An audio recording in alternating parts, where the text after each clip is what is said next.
Hola, hola a todos, muchas gracias por venir. Como siempre, las gracias al espacio y al despacho Ontier que nos deja utilizar este espacio estupendo. Y hoy, mi mensaje de todos los meses. 03634 es el Bizum de la Fundación. Cualquier pequeña cantidad que os apetezca y os guste colaborar con nosotros nos ayuda infinito a hacer todas las actividades que hacemos. Así que yo os lo tengo que recordar. Y ahora paso a presentaros a Cristina Carrillo de Albornoz. Antes de presentaros a Cristina, quiero dar las gracias a Flor, que se va a morir de vergüenza, y a Phil, porque nos ha puesto en contacto con Cristina. Cristina es comisaria de artes, escritora. Bueno, tiene una larga experiencia profesional que ahora nos va a contar poco a poco.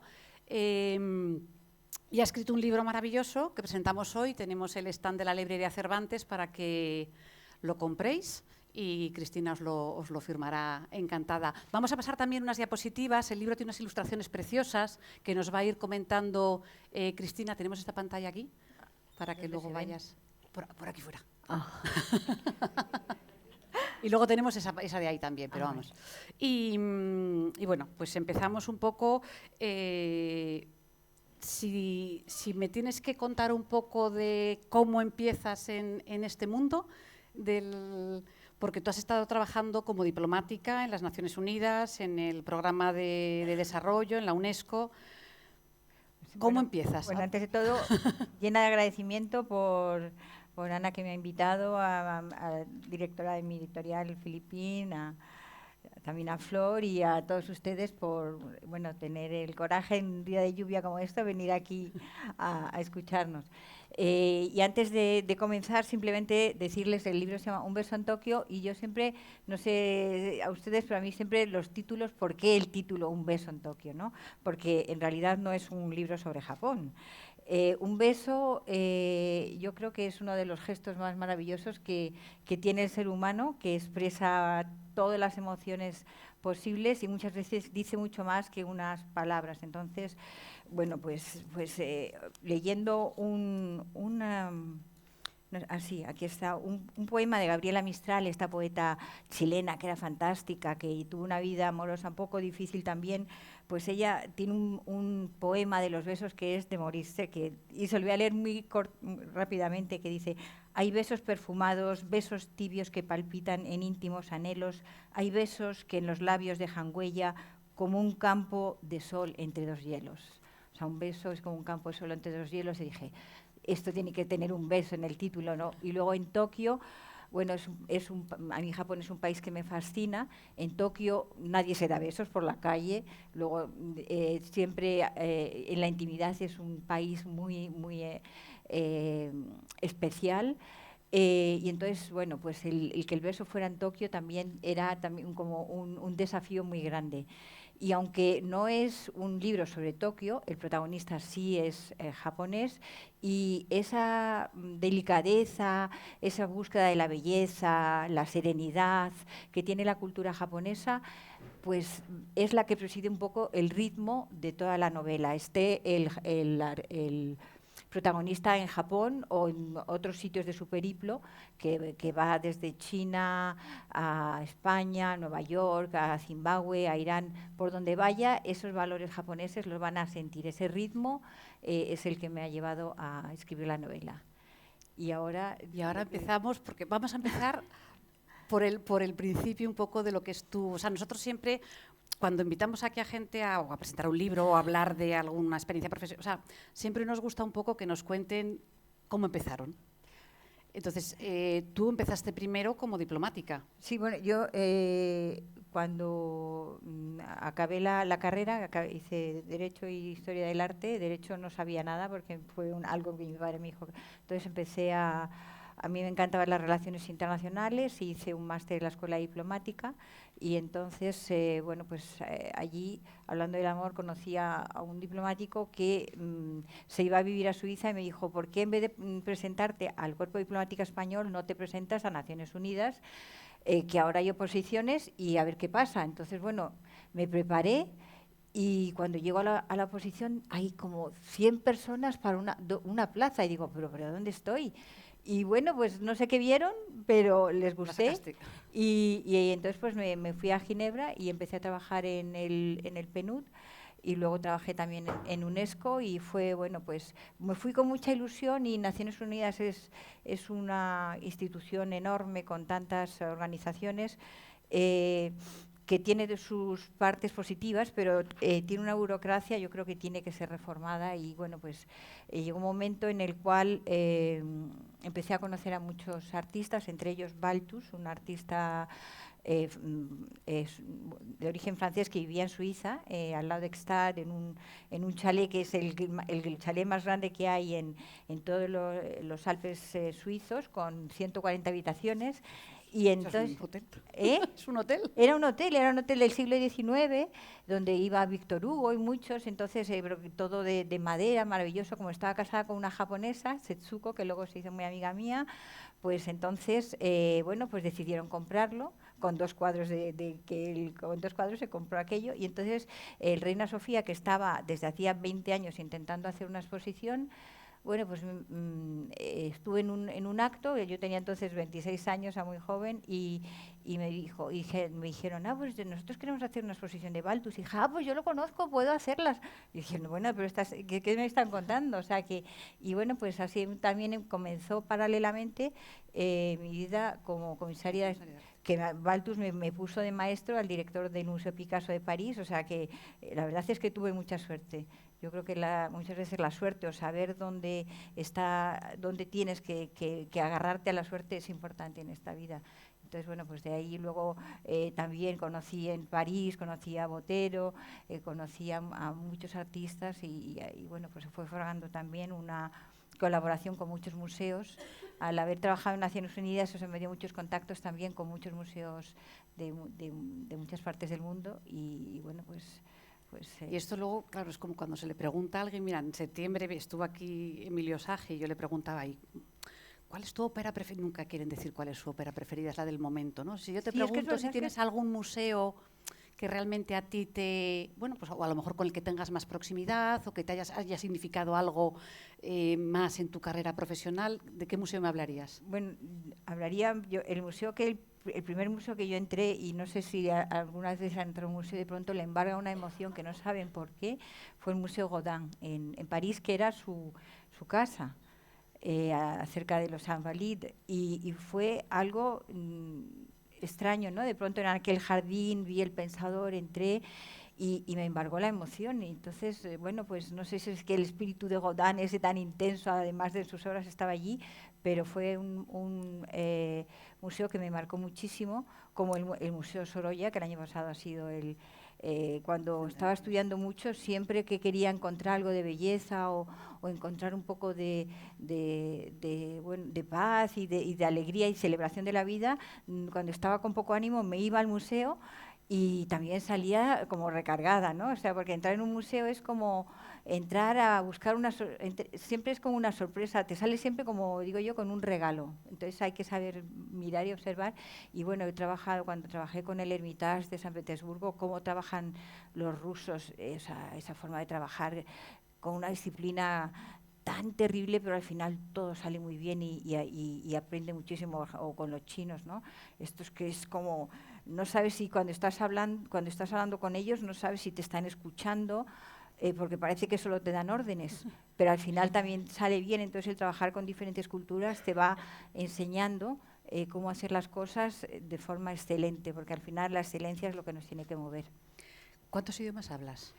Pues hablo inglés, francés, italiano, un poco alemán, un poco chino. En mi casa es que mis hijos hablan chino y entonces de tanto oír, pues algo se me ha quedado. Es un idioma muy difícil. ¿Y alguno de ellos lo aprendiste de pequeñita? Sí, desde cuando era pequeña mi padre me mandó a estudiar a Estados Unidos y a Francia, Italia y entonces... Y si te pregunto que cómo de importantes han sido los idiomas en tu vida profesional, fundamentales. Sí, claro, si no, no podría haber hecho lo que he hecho y los idiomas tienen que aprenderse desde pequeños y si es posible, bueno, pues en el país o hablando con... Sí, es fundamental. Es fundamental, además está bien, y también no solo para trabajar, sino que decir, si uno va, me acuerdo que Borges aprendió alemán solo para poder leer a Schopenhauer. No tenemos que llegar al extremo de Borges, pero sí que es importante, ¿no? Me acuerdo cuando estaba en Suiza que me encanta Rilke, y entonces pues me compré una edición que era francesa y alemana. Entonces tenía un novio alemán, que es muy difícil alemán, a pesar de tener novio no logré bien hablar alemán, pero el poder intuir lo que decía Rilke en alemán te daba otra dimensión de lo que aquel hombre quería y había escrito. Bueno, vamos a empezar a hablar un poco de tu libro. Yo tengo que decir, bueno, me ha encantado.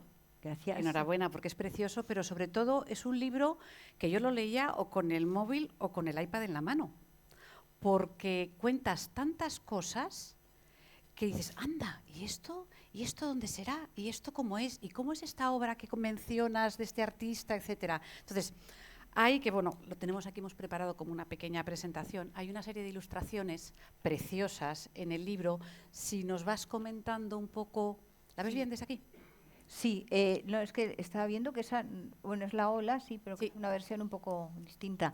No, el libro tiene ilustraciones que podemos decir que es una lectura paralela a la escritura. O sea, es como te va contando la historia en unas pocas ilustraciones muy escogidas.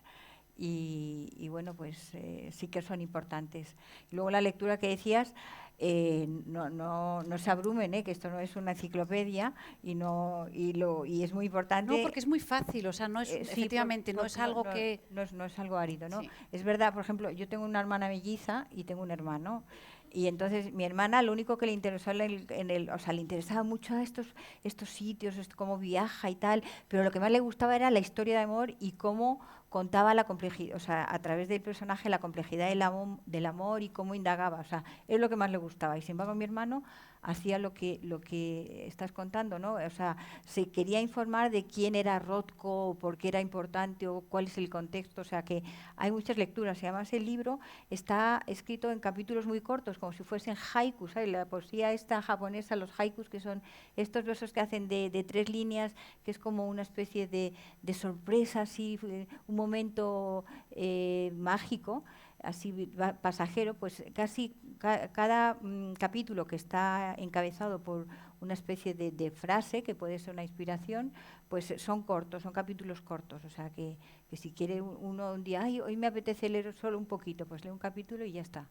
Porque si te digo que digas, o sea, que cuentes en nada 3 frases, para no desvelar obviamente, pero ¿de qué trata tu novela? Es un viaje triple, un viaje exterior por muchas partes del mundo, un viaje interior porque es de autodescubrimiento y también de bueno pues de un personaje y un viaje por el arte del amor. Digo de autodescubrimiento porque el personaje principal, que es un arquitecto que está de estos grandes, un arquitecto estrella que está inspirado en un arquitecto real que se llama Tadawando, y bueno y tiene también muchos de otros arquitectos grandes que he conocido.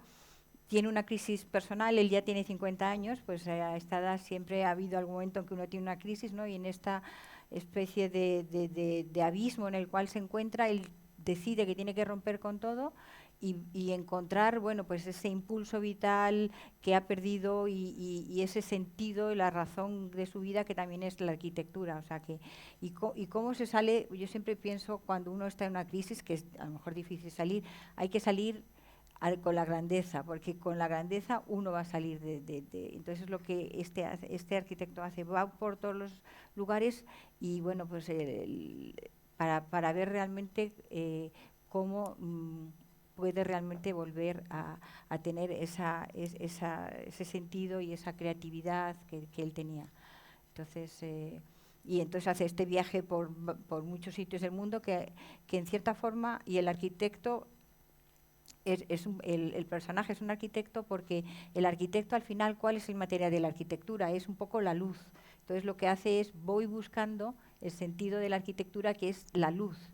o sea, que es muy importante, y luego es un arquitecto de estos mundiales, porque de los grandes arquitectos estrella tienen proyectos en todo el mundo, en todos los 5 continentes, o sea, su forma de trabajar es global.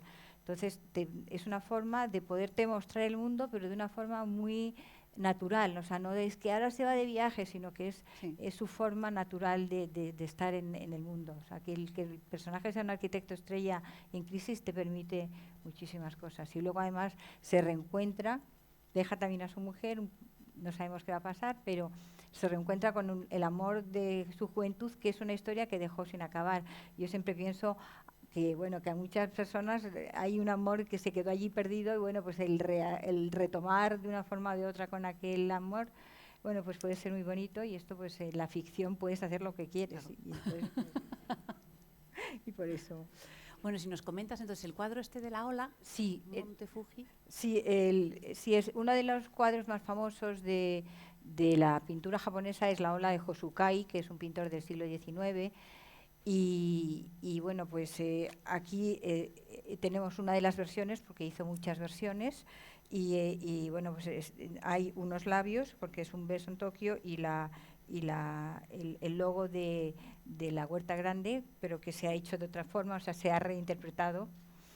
Y en cierta forma también es porque al final, cuando uno está en una crisis, es casi como una ola que llega, te tira y tienes que nadar, salir. Entonces, y era un poco por el porqué de poner en la portada la ola.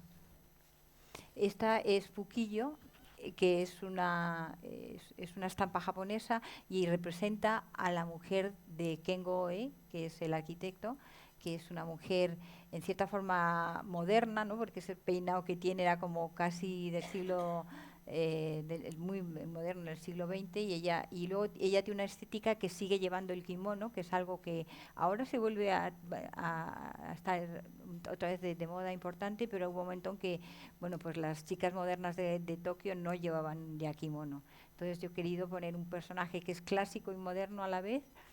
Y además el kimono es un ahora desde Christian Dior, Yves Saint Laurent, todos los grandes de la costura están reinterpretando el kimono, o sea que es una forma de amor a la tradición, y también, bueno, pues ella una mujer moderna.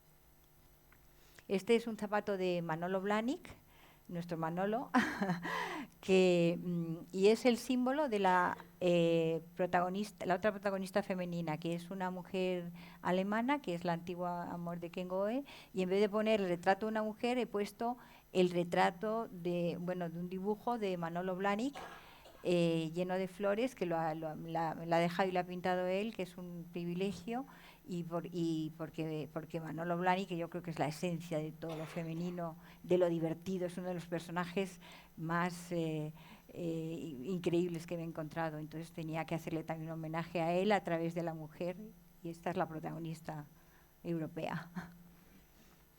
Esta es un dibujo de la Iglesia de la Luz, que es uno de los edificios arquitectónicos más bonitos que hay. Es muy austero, lo ha hecho Tadao Ando, que es el arquitecto de la luz, que es el que me inspira a mí, y este es el dibujo, y ahí lo que ven es una cruz, porque es un edificio que es muy pequeño, y entonces cómo entra la luz en el edificio es porque en la pared ha hecho una hendidura, o sea, es piedra, y he hecho una hendidura en forma de cruz, y ahí entra la luz natural. Entonces, cuando entras, de pronto sientes una espiritualidad, es algo conmovedor el espacio, y es pequeño, y además es que Tadao Ando no es religioso, porque él cree en la espiritualidad de la arquitectura, que es algo mucho más distinto, y lo transmite en este edificio, que es para morirse. Si pueden ver alguna foto, entenderán.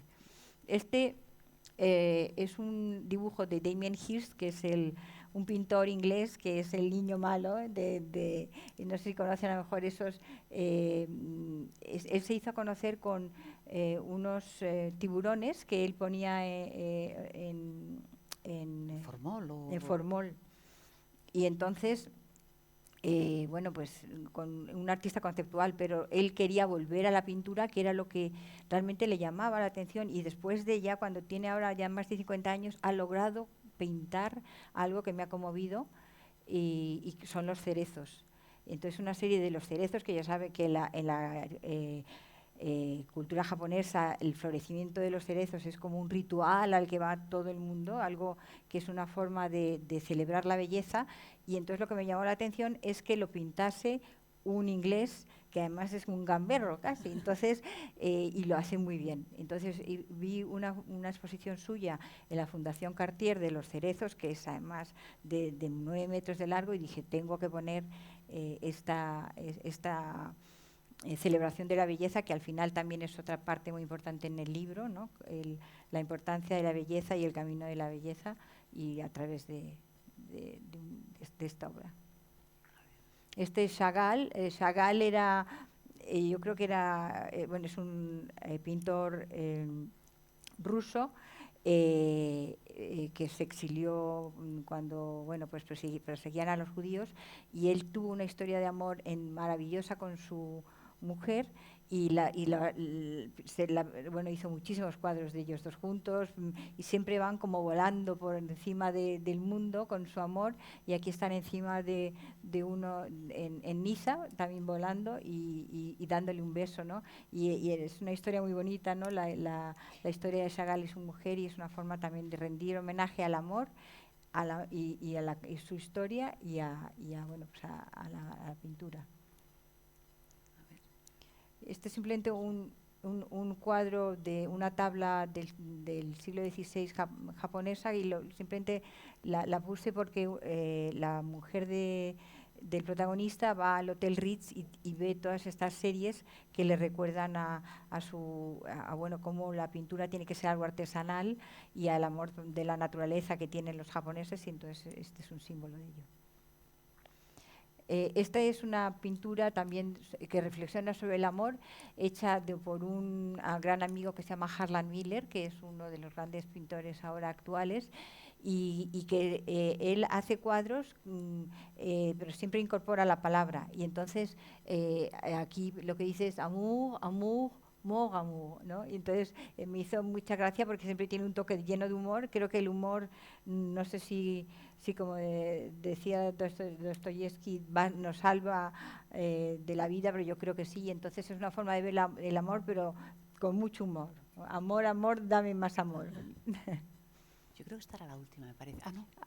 Esto es una caja también dando un poco un valor a lo que es la artesanía, que es la ha hecho Linley, que era el hijo de la princesa Margarita, y entonces el hijo del protagonista se llama Natsumiko, y entonces esta es una N, y es un regalo que va a hacer a su mujer, y es una caja que es muy artesanal, hecha de una forma exquisita, y es una forma de rendir homenaje al artesanado y a lo exquisito de la vida y de los japoneses. Sí, yo creo que esta ya era la... no, esta es... Y este es el comienzo del libro, que es un mapa que lo ha hecho expresamente una artista española que se llama Mercedes Lara, y es un mapa que es un mapa inventado, porque si se ponen a buscar los continentes no los van a encontrar, y entonces, pero es con todos los lugares por donde va el protagonista. Sí, está. Bueno, en todas estas ilustraciones, bueno, pues, son todo artistas que de alguna manera has tenido o inspiración o contacto, porque tú, o sea, esta es tu primera novela, pero tú previamente ya has escrito 12 libros en total, ¿no? Sí, exacto. Sobre artistas, arquitectos, Manolo Blahnik, por ejemplo. Sí, con Manolo Blahnik trabajé 5 años, he hecho libros de arquitectos, de pintores. ¿Y el último que has hecho es el de Sorolla? El de Sorolla, sí, que estuve también trabajando con la bisnieta de Sorolla, con Blanca Sorolla Pons, que es maravillosa. Y ese está editado por una... Asulín.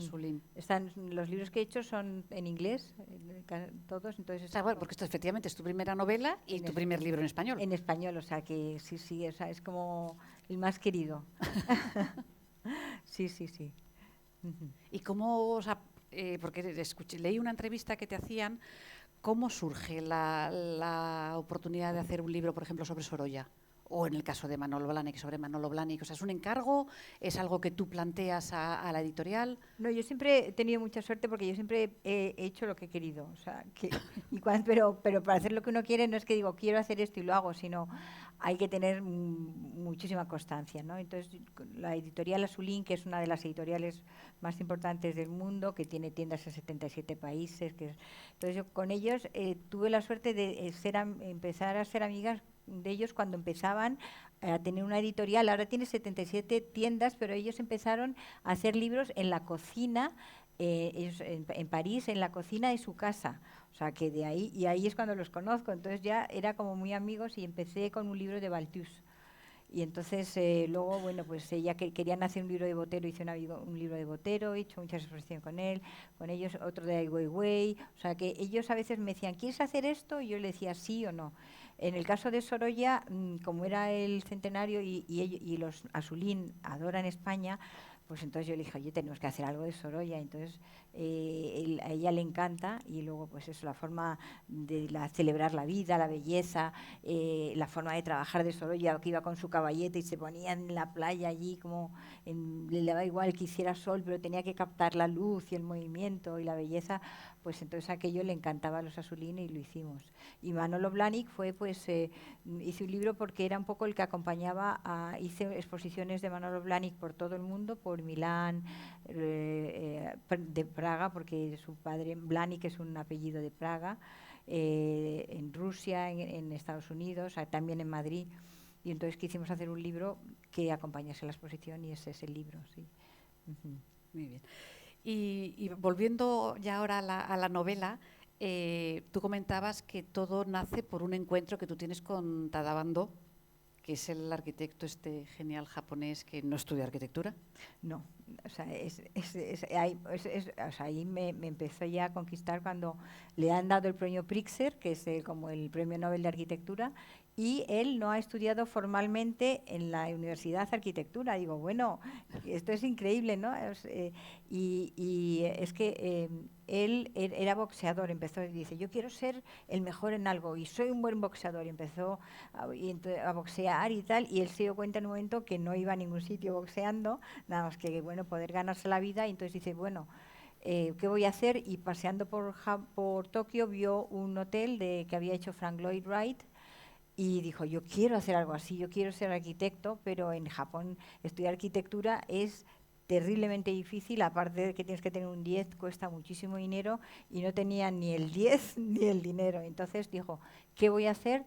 Voy a ir por todo el mundo viendo qué han hecho los maestros que me han precedido desde los los romanos. Se va al Panteón de Roma, que es, imagino que lo conocen, pero si no, si van a Roma no se pierdan el Panteón, que es maravilloso, y de ahí se va hasta obras de Le Corbusier. Entonces aprende lo que han hecho los arquitectos occidentales y se vuelve a Japón, se alía con arquitectos reales y crea una firma que es Kengo Tadao Ando y Asociados, y empieza a hacer pues edificios que luego tienen un éxito enorme y que lo que hacen es buscar eso, la luz y la comunión con la naturaleza, y lo hace de una forma que es sobrecogedora. Entonces, aquel personaje a mí me emocionó mucho, y además es que es también, con muchos arquitectos que he conocido, un gran humanista con mucha visión de futuro, que le guía el optimismo, y bueno, pues dije, yo quiero que sea este hombre, hablando con él de mil cosas, quiero que pueda hacer algo. Porque cada persona escribe de una manera, o empieza a escribir de una manera. Decía Javier Marías que hay escritores que son escritores brújula, y otros que son escritores mapa. Yo soy los mapas son los que ya escriben, hacen un mapa y ya esto es lo que va a pasar, esto tal, lo tienen todo muy claro. Yo no, yo soy brújula porque tengo la idea primera y el párrafo primero, y cuando lo tengo, que me inspiró Tadabando, entonces empiezo ya a escribir el libro, y como una brújula me voy orientando, pero no sé nunca ni lo que va a pasar. O sea, acabo un capítulo y digo, mañana será otro día. ¿no? Como hacía Hemingway, que decía, cada día tengo que escribir, se levantaba a las 6, se ponía, yo no, a las 6 no me levanto, pero, pero se ponía y digo, tengo que escribir una página cada día. Y escribía una página cada día, iba viendo lo que sucedía. Bueno, O sea, tú no tenías una idea inicial de yo quiero contar esta historia. no, yo quería, de pronto oigo a aquel hombre que además me dijo una frase que la he puesto aquí al principio porque es muy bonito, ¿no? Que me dijo, mi objetivo es diseñar una arquitectura de serenidad que viva en los corazones de la gente. La inteligencia artificial cambiará el mundo, pero la arquitectura nunca será el trabajo de ordenadores. La inteligencia humana debe estar por encima de todo. Entonces, era un hombre además con un sentido del humor tremendo, que de pronto te hablaba de los Beatles o te hablaba de la luz de la arquitectura, o sea, de estos hombres que te emocionan y que te capturan, ¿no? la imaginación y el corazón. Y entonces yo pensé, tiene que ser un arquitecto. Entonces tenía clara la primera idea. Y luego, bueno, pues me habló un poco también de cómo en su oficina, que trabajaban los jóvenes arquitectos más importantes de su país, es que no eran capaces de coger un teléfono normal, solo pueden coger el teléfono móvil que sabe quién llama, o no se comunican entre ellos, ¿no? Todo aquello que es un poco el siglo XXI, pues me llamó mucho la atención, contado por este hombre que siempre lo cuenta mejor que yo. Y dije, bueno, pues esto así va a empezar, con un arquitecto. ¿Y cuánto tiempo tardaste en escribir la novela? Pues he tardado mucho tiempo porque hasta que no encuentro la historia que fluya, que sea algo natural, que veas que tiene, o sea, que realmente tiene algo que capta, que tiene fuerza, no, o sea, borro. Entonces he tardado. Yo conocí a Tada en 2005 y aquí estamos, o sea que lentísima.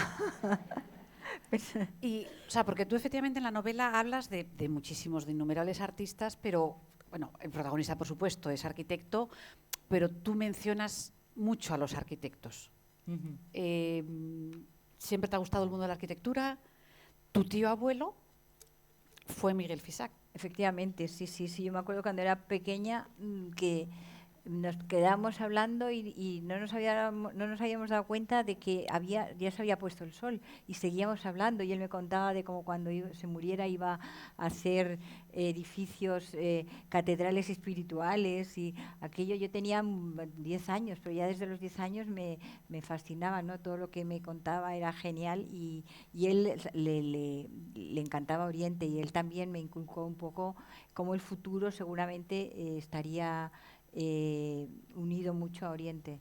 Entonces aquello, dice, y seguramente tú y yo en otras vidas vivimos allí, yo creo que sí, seguramente. Entonces sí, la arquitectura siempre me ha interesado y luego pues la vida me ha llevado a encontrar, a conocer o a trabajar o a colaborar con muchos grandes arquitectos, pues desde Frank Gehry a Norman Foster, a Santiago Calatrava, a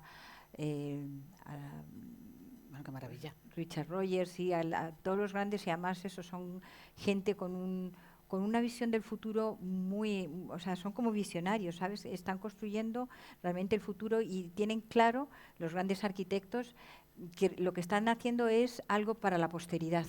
O sea, que es como el legado que ellos van a dejar a la humanidad. O sea, cuando vas imagino que Pericles no lo pensó, pero cuando va uno al Panteón, pues es lo que queda, ¿no? del pasado, ¿no? Todos estos grandes edificios que han marcado la humanidad y ellos yo creo que lo están haciendo también a su forma para...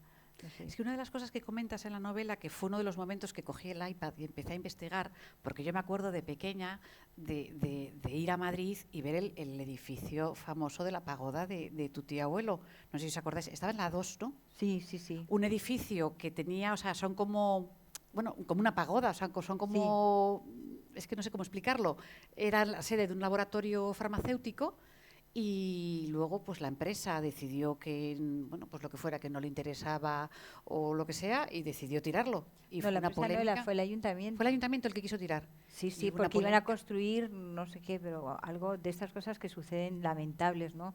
No voy a decir casi como cuando no sé si en Afganistán que tiraron estos budas gigantes que hicieron un llamamiento de la UNESCO, que dices, pero ¿cómo está pasando esto? O sea, hay cosas, que hay barbaridades que suceden. Pero no fue hace tanto tiempo, porque eso fue en el año 99, me parece que leí. Sí, pero sí, eso sí, pero vamos, que lo de mi tío también, mi tío abuelo también fue algo que dices, no se entiende.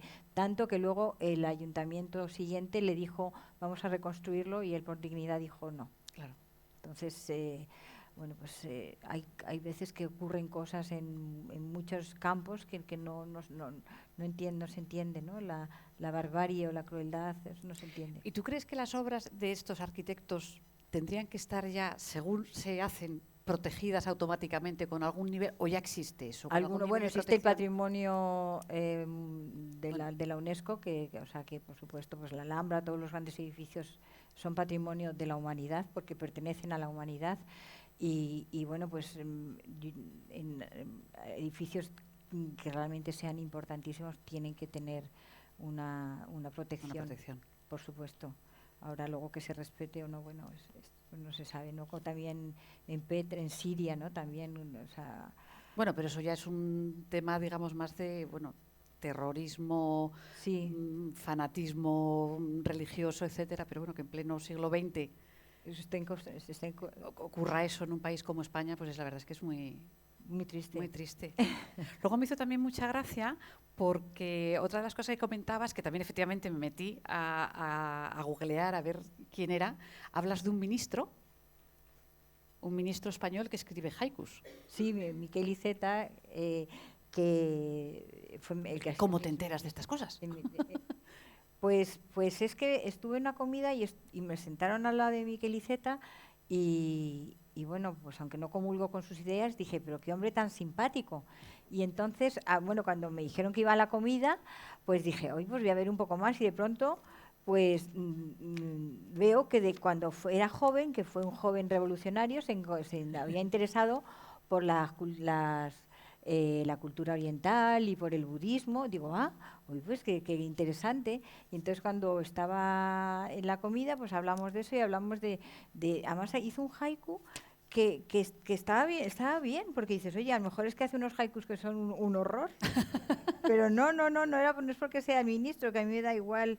Yo digo, siempre me da igual tratar con la reina de Inglaterra que con el barrendero de las cataratas del Niágara. Es que no, quiero decir que para mí el que tengo enfrente es una persona que tiene un secreto humano dentro, que es lo que me interesa, ¿no? La personalidad, me da exactamente igual quién sea. Entonces, Miquel Iceta es que me cayó bien, me daba igual que fuera ministro, ¿no? Y bueno, pues dijo, no, está por aquí, así, mira, dice, cierra los ojos, aroma de magnolia, corre el aire. Entonces, de pronto dices, estoy oliendo la magnolia, le salió bien y me hizo gracia, y me cayó muy bien, nos caímos muy bien, tanto que cuando lo presenté el libro, que lo presenté en el Museo Thyssen, bueno, pues vino él a presentarlo. Sí, sí. ¿Era todavía ministro de Cultura o ya no? Era ministro de Cultura y muy simpático, se lo preparó fantástico, y dije, ole, ministro. Y además había mucha gente allí que tampoco no comulgaba para nada con sus ideas, pues se los conquistó a todos. O sea, que es simpático y se lo prepara, y bien, además muy simpático. El que dije, ministro, véngase luego a cenar, y dice, no, porque no... Íbamos a un restaurante que era un poco mejor, y dice, a ver si me van a criticar, y se fue a comprar hamburguesas. Pero simpaticísimo, se lo preparó, vamos. Yo me impresionó. Qué gracia. Sí, que ahora está en UNESCO, justamente. Sí, está de embajador. Sí. Hablamos un poco de la utilidad de lo inútil, ¿no? Que es el título del libro de Nucho Ordine. Nucho Ordine ha sido premio Princesa este año. Bueno, no pudo recoger el premio porque falleció poquito antes de la ceremonia. Y él tenía ya escrito el discurso que iba a dar, porque era uno de los que iba a hablar en la entrega de los premios Princesa, que no pudo hablar, y dejaron impreso. Y ahí dice una cosa preciosa, porque dice, en una sociedad en la que se considera cada vez más que el tiempo está al servicio de la producción y la ganancia, leer un poema de Rilke, escuchar un concierto de Mozart o admirar un cuadro de Caravaggio significa perder el tiempo. ¿Qué se puede hacer para intentar seguir promoviendo las humanidades el animar a la gente a leer, a visitar exposiciones, a... Ordine, ¿no? Ordine, mucho ordine. Sí. Yo no soy tan fatalista como él. Le respeto muchísimo y sí que soy fan de, como dice él, la utilidad de lo inútil, si es que se puede considerar leer un poema o oír a una música de Mozart, que no creo que sea inútil para nada, pero no soy tan fatalista como él. Yo creo que si uno va a una exposición, si uno va a las colas que se forman, por ejemplo, para visitar el Prado, cuando ya es gratis a partir de las 5, las 6 de la tarde, a mí me emocionan. Digo, ¿cómo la gente puede estar? O sea, o las exposiciones ahora, cuando son buenas, están llenas de gente. Vas a un concierto, yo voy a conciertos a muchísimos sitios, están llenos, llenos. Entonces, que a lo mejor la gente, que cuando vayamos no haya tanta gente joven como se espera, pues quizá eso sí que es cierto. Pero no sé si la educación, las humanidades se pueden realmente enseñar. O sea, lo que sí que es cierto, ahora que están prohibiendo los móviles en los colegios, que o sea, no tenía que haber móviles. Lo que me está usted contando, que un niño vaya allí con un móvil. O sea, hay cosas que no se pueden permitir, creo.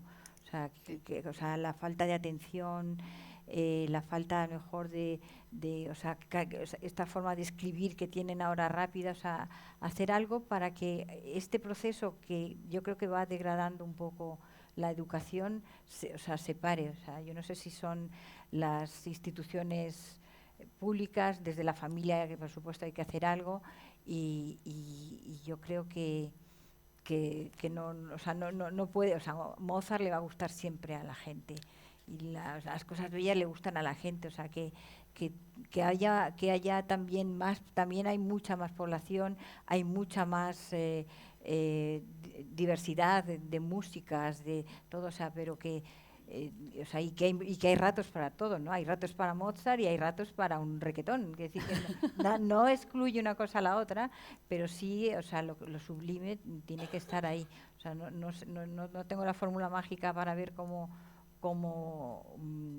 sea, cómo potenciar más esto, pero sí que creo que tiene que estar en la educación, que los colegios hay veces que es demasiado permisivo y que la familia es importantísimo. Y que sí que hay mucha gente todavía que ama Mozart, que ama los conciertos. Sí. Gracias. Vamos a hablar un poco de tu editora en España, que la tenemos aquí. Phil Camino, bueno, a lo mejor alguno de vosotros estuvisteis aquí, viniste hace 3, 4 años. 19, o sea, justo antes de la pandemia. Sí. Y Phil escribió una novela preciosa sobre su familia, que eran emigrantes de Santander que se fueron a México, ¿verdad? Era México y Irlanda, efectivamente. Y además, bueno, de escritora, Phil tiene una editorial que se llama La Huerta Grande, que es la editora de la novela de Cristina. ¿Cómo surge...? Te vuelvo a preguntar, como te pregunté antes con lo de Sorolla. O sea, tú tienes la idea de escribir el libro y se lo enseñas y dices, ¿qué te parece? ¿O cómo funciona? No, el publicar un libro es un mundo complejo. Le doy gracias a Filipín por creer en el libro enseguida. Es una editorial exquisita como ella, además es una mujer que está enamorada de la encuadernación, lectura, el papel, o sea, es maravilloso. Todo. Entonces, pero a veces es muy difícil eso, publicar un libro. Justamente yo le mandé el manuscrito y me dijo, pues es que no estamos leyendo manuscritos. Tuve la suerte que teníamos una amiga, una conocida común, y le dije, pues es que yo, la verdad, la que me ha dado tu contacto es esta. Y dice, bueno, pues entonces voy a reconsiderar y lo leo. Y lo leyó y bueno, pues ella tiene que decir si le gustó inmediatamente o no, pero he tenido mucha suerte porque realmente es una editorial que no es una gran una editorial de sí, estas grandísima, sí, de grandes producciones. Pero sí que cuida mucho a los autores y bueno, pues eso. Y la edición es preciosa. La edición es muy bonita. Yo no sé si ella le gustó, creyó o dijo, bueno, pues... Había mucha exigencia. Y luego, ya así como de cotilleo, ¿vale? Hay un comentario en la parte de atrás del libro, maravilloso, crítica, comentario de Elena Ochoa, la mujer de Norman Foster. Sí. Que claramente se ha enamorado de tu libro al leerlo. Bueno, yo a Elena la conozco desde hace muchísimo tiempo, pero es hablando de exigente, es una de las mujeres más exigentes que conozco, y luego es otra enamorada del arte y de todo, y yo creo que es una de las mujeres más dinámicas, divertida, tiene una curiosidad, porque creo que la curiosidad es algo fundamental, justamente en esta fundación que se habla de promover la ilusión es la curiosidad. Si no tienes curiosidad, pues yo creo que uno se muere, ¿no? Y entonces Elena, le dije, ¿por qué no lo lees, Elena? A ver qué te parece. Se lo leyó en 3 días y me dijo, éxito seguro.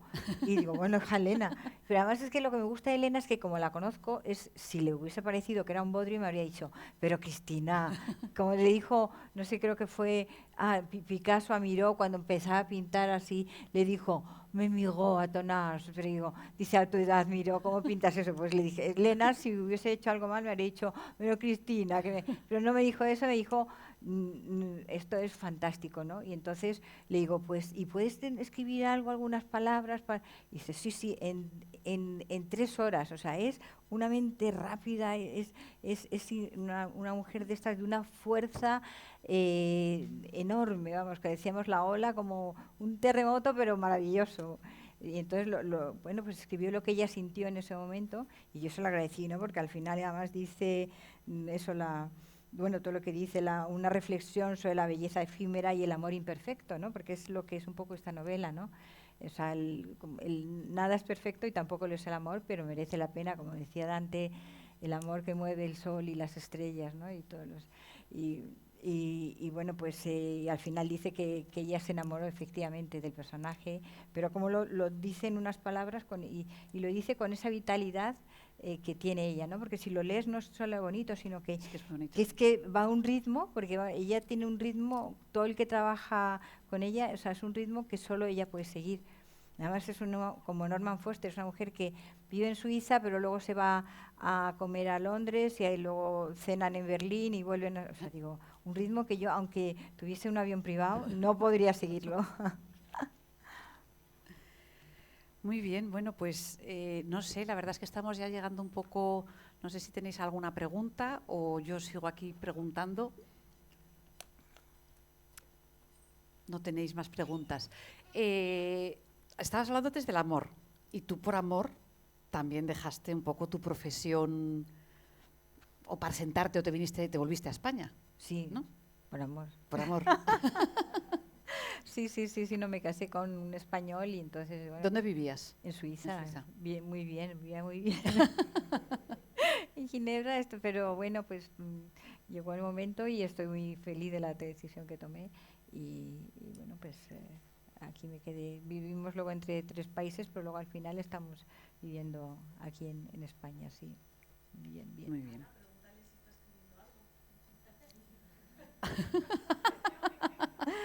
No, tengo ideas. Tengo muchas ideas, tengo un manuscrito que tiene 60 páginas, pero es como un esqueleto. Sí. Pero todavía le queda... Sí, porque primero hay que cuidar. Un libro es como un niño, casi, que hay que cuidarlo porque si no se apaga, ¿no? Entonces estoy con el bebé este. ¿Y también relacionado con el arte o no? Sí. También. Sí, pero este será un pianista. Pues. El siguiente es un... Muy bien. Sí. Y Fila, yo ahora te pregunto a ti, ¿tú cuando recibes un manuscrito, claro... Espera, que te voy a pasar, mira, como luego esto por si acaso... Sí, es que no sé si tenemos el otro. Hablar con esto así, es que si no luego en el vídeo no se va a escuchar. Bueno, pues... Póntelo así un poquito para que se... Es que no sé. Ana, prefiero subir la voz. Si subo la voz se oye. Sí, ¿verdad? Venga, sí. Bueno, pues nada. Yo creo que sí. Que hablar con esto en la mano. Cuando recibimos los manuscritos, como bien ha dicho Cristina, pues no podemos leer todo lo que llega, es completamente imposible. Somos una editorial muy pequeña y tenemos la capacidad de trabajo que tenemos. No obstante, ocurre que cuando un amigo o una amiga, un agente, pero cercanos, nos pide que leamos, pues tenemos que leer. Hemos leído muchísimo, esto hay que decirlo, vamos a cumplir 10 años, hemos leído muchísimo para hacer cantera de autores, pero ahora mismo ya no podemos porque tenemos los autores que tenemos y publicamos al año lo que publicamos, que es la publicación de una pequeña, mediana, ya somos mediana editorial. Pero cuando me llegó el manuscrito de Cristina, pues por puro compromiso, evidentemente tuve que comenzar a leerlo. Y es que no tuve que pasar muchas páginas, porque hay un momento que además es precioso, precioso en el mundo de la edición, que es cuando te tiras a un texto desde la nada porque no sabes lo que te llega y te enamoras, en este caso, de un personaje, que es lo que me pasó aquí. Enseguida quería saber qué le estaba ocurriendo a Kengo, quería saber cuál era la vida de Kengo, independientemente de la escritura, de cómo estuviera montada la novela, que eso es una segunda parte, me enamoró totalmente la historia de este personaje y luego la belleza de la prosa que tiene Cristina, que tiene momentos que son, voy a utilizar una palabra de Stefan Zweig, pero que son estelares, tiene momentos que son de una belleza que me dejó totalmente atrapada. Entonces, bueno, pues de ahí ya a llamarla, conocerla, la buena noticia, lo que más bonito también es llamar por teléfono a una persona y decirle vamos a publicarte, porque yo también soy autora y sé lo que significa eso. Y muy bonito porque era su primera novela y entonces hemos trabajado muy bien en sintonía las dos. Es una delicia trabajar con Cristina porque el proceso de edición, lo ha dicho ella, es largo, somos exigentes en las dos y hay que dejar el texto lo mejor posible y bueno, pues para que el resultado sea el mejor posible, para que muchísima gente lea las novelas. Porque en el momento en que un autor entra en una editorial, se queda en esa editorial. Bueno, esa es la idea, claro, esa es la idea. Es que nosotros siempre decimos que no trabajamos prueba-error. Los grandes grupos tienen que trabajar prueba-error porque no queda más remedio. Hay que poner mucha novela en las mesas, hay que cebar al monstruo, lo digo sin maldad, pero es la realidad. Y nosotros no tenemos que hacer eso. Entonces lo que tenemos que hacer es cuidar los libros, cuidar a los autores y en la medida de lo posible hacer que permanezcan con nosotros. Pero yo siempre digo y defenderé, el autor es una persona que tiene una vida, una hipoteca, una casa, una familia, en fin, muchas cosas, y cuando llega un gran grupo y detecta que hay talento y que se lo pueden llevar, puede ocurrir que lo roben. Sí, que lo roben, es así. Pero ¿quién es? Quiero decir, pero ¿por qué le vas a decir a ese autor que no? Evidentemente le puedes justificar motivos emocionales y sentimentales, pero luego hay una cosa que es poderoso de un dinero y está ahí, y es el juego, claro. Es el tablero y hay que saber en qué nos movemos. Y por ejemplo, Un beso en Tokio de momento solo está en español. Sí. ¿Se va a traducir al inglés? Eso ¿cómo funciona? ¿Tú decides traducirlo o una editorial extranjera tiene que decir me gusta este libro, lo voy a traducir? Lo tiene que decir una editorial extranjera, o sea que yo puedo mover, intentar, pero es difícil, pero sí la idea es que se traduzca al inglés. Eso sería. Hay un sistema que pone el Ministerio de Cultura que se llama New Spanish Books, que es nosotros enviamos a esta plataforma libros que pasan por una especie de consejo internacional de lectores que lo recomiendan en distintos países. Entonces nosotros estamos adscritos a este sistema y entonces lo leen, el suyo va a entrar ahí evidentemente porque es un libro que yo creo que se tiene que traducir, y luego están las ferias. En las ferias del libro, Frankfurt es la más importante del mundo, en las ferias es donde normalmente se hacen todas estas transacciones de libros. Lo que ocurre es que los grandes grupos son los que venden prácticamente todo y luego los autores normalmente tienen que ir representados por agencias. Vale, porque luego también estuvisteis juntas en el Live Festival, que también fue Premio Princesa de... Sí, es verdad, es cierto. Fue Premio Princesa hace 2 años, yo creo, por ahí, ¿no? Y ahí fuisteis a presentar la novela juntas. Bueno, sí, la presentó con la directora de The Objective y bueno, yo te acompañé. Con Paula Quinteros, que es amiga. Con Paula Quinteros. Muy bien. Bueno, pues Cristina, millones de gracias. La verdad es que ha sido un lujo. Muchísimas gracias, Phil, también por venir. Y comprar el libro, por favor, que de verdad que es precioso. Para regalarlo, es súper bonito. Y quiero decir una cosa más, que las ilustraciones que están en ese libro, casi todas, lo has dicho, pero de una manera que igual no se ha entendido, las ha pedido Cristina y están expresamente donadas para el la libro. edición de Un beso en Tokio. Hemos trabajado, Patricia Romero, que es quien lleva este tema de la edición, ha trabajado, decía, madre mía, como no me salga bien la impresión de la Iglesia de la Luz de Tadabando o el zapato de Manolo Blahnik, que nos lo han cedido. Y trabajábamos un poco como con un miedo escénico, pero maravilloso, ha quedado muy bien, la imprenta ha hecho un trabajo fabuloso. Precioso, muy bonito, la verdad es que enhorabuena. Muchísimas gracias, Cristina. Y si hay entonces, bueno, tendrás que venir aquí a presentar el libro del pianista. Dentro de un par de años o cuando sea. Sí, encantada, encantadísima. Bueno, muchísimas gracias. Gracias a todos.